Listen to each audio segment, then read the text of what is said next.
Hi, Hades here again from AggroGamer to give you another video review. This time it's Styx, Master of Shadows. This has been a little sleeper hit that I've been writing about constantly on the site, and I had the pleasure of sitting down and reviewing it. It comes from Cyanide Games and Focus Home Entertainment for the PS4, the Xbox One, and PC. So without further ado, let's get into the review. Remember, Story. The story of Styx is about a goblin who pretty much finds himself kind of up shit creek. He gets caught breaking into a castle trying to steal amber, or some magical essence, if you will, from what's called the World Tree.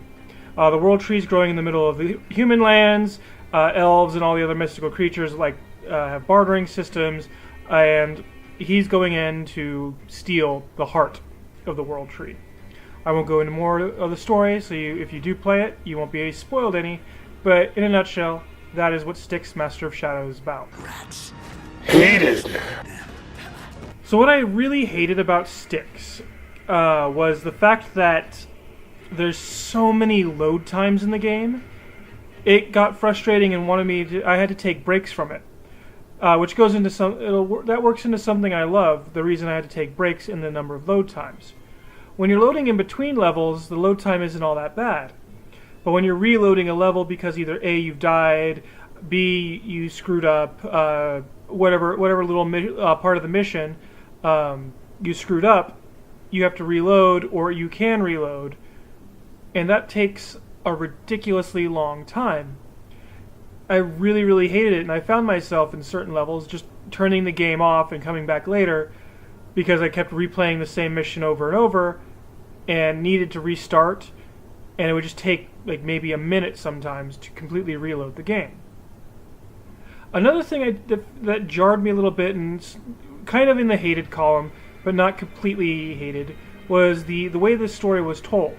At the very beginning, and it selects scenes throughout the rest of the game, there's in-game videos, in-game animations that go on, where the characters interact and talk, and you get to see all that, and it kind of keeps you in that world, where you see certain characters who still have items on them that you've stolen. Because similar to many other games, when if you altered that other character, they reflect that in the video. But then there were other scenes that made no sense, where they would have to cut to an animatic setup. And it just seemed like maybe they ran out of time when they were trying to build everything, because they couldn't do everything in an in-game video. It was a little jarring, and it's kind of one thing I just didn't like, because it led to it not feeling like a fully immersive game or a completed game, because it would move from full motion video, not full motion video, but like in-game video, into an animatic. And it kind of broke how the storytelling was being done. So instead of just being one in-game sequence after another, some in-game sequences would happen, and then bam, you'd be cut into an animatic and have to sit through that, and then it would cut back into in-game.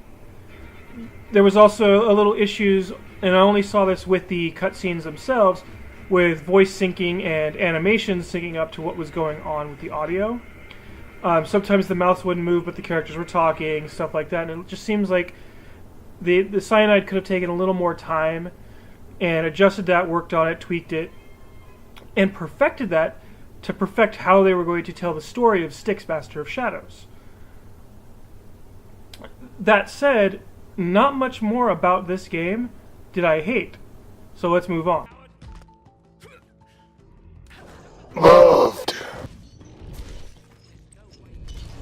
What did I love about the game? It took two great franchises, Assassin's Creed and Thief, and even if it wasn't the developer's goal, they mixed it together so well, and they used some of the greatest mechanics from both titles to make Styx feel like a fun and engaging game. There was many parts in the stealth where you'd have to get through certain areas without being detected, and that wasn't just you as a player choosing to do that. It was the mission, because the whole story takes place of him retelling certain scenes. So unlike other games like Prince of Persia, where they said, no, that didn't happen, and you have to reset and continue, it was more along the lines of you just assumed that was going on, because he's telling his side of the story, and in certain aspects, he wasn't seen or caught in the story, so you kind of got to relive it how he did. And when you failed, obviously that led to the one thing I hated about it, which was the load times. But it made more. It felt more like a Thief game or an Assassin's Creed game than either any of the new Assassin's Creed games that have come out, or the new rebooted Thief game. I think Cyanide did a great job blending these two together. Another aspect that was really interesting was they didn't go too hardcore on the actual abilities you had. You had some abilities you had to work with. You had some equipment that you had to work with. But you didn't have too many things going on to where you felt like you were ignoring things. Like in the aforementioned games, Assassin's Creed and Thief, by the end of the game, you feel you have so many things going on that you just kind of stick to one thing that you've known throughout the game and it works, and you don't fully explore every other aspect of the game. Styx, you kind of need to use every aspect of the game to continue forth, because some of the stealth requires you to use his invisibility, some of the platforming requires you to use his cloning, and so forth. So the assassinations require you to use his cloning, all that stuff, all of it ties back in, and it all blends perfectly in, so you don't feel like there's too much thrown at you, too many options. There's the right number of options. They all blend in well, and they do all enhance the story through gameplay. The last thing I'm going to say is, for a small development team that I haven't heard too many things about, they actually use the Unreal Engine to a great extent. And you can see that through the visuals and how they chose they chose the level designs and the world design and all that stuff. They effectively used the team they had and the engine they had and everything, and built a superb game. I know I've heard people say that the level design and the world design is a little iffy and all that stuff, but they're thinking along the lines of these huge AAA games that have 300 to 400 people working on them, and they can parse all of that out. With Styx, you could see that because with the mixture of the team's expertise and the game engine's power, they were actually able to deliver some really good levels, some really good and engaging worlds, as well as enemies, combat, everything else mixed in. Overview. When it comes down to it, at the end of the day, I find myself playing Styx more than any other title that has come out here in the last couple of months. It's engaging, it's fun, it's a little frustrating because when you die, it takes a long time to get back into the game. But nonetheless, it's a fun game and it's kept me hooked. And it all comes down to the way they blended in the Assassin's mechanics and the Thief's mechanics to make this game as amazing as it is. I fully recommend it to anybody who's looking for a great stealth and kind of Assassin's Creed or Thief type game. If you're looking for an action game, a fast-paced game, this is definitely not one for you, because it really does rely a lot on stealth and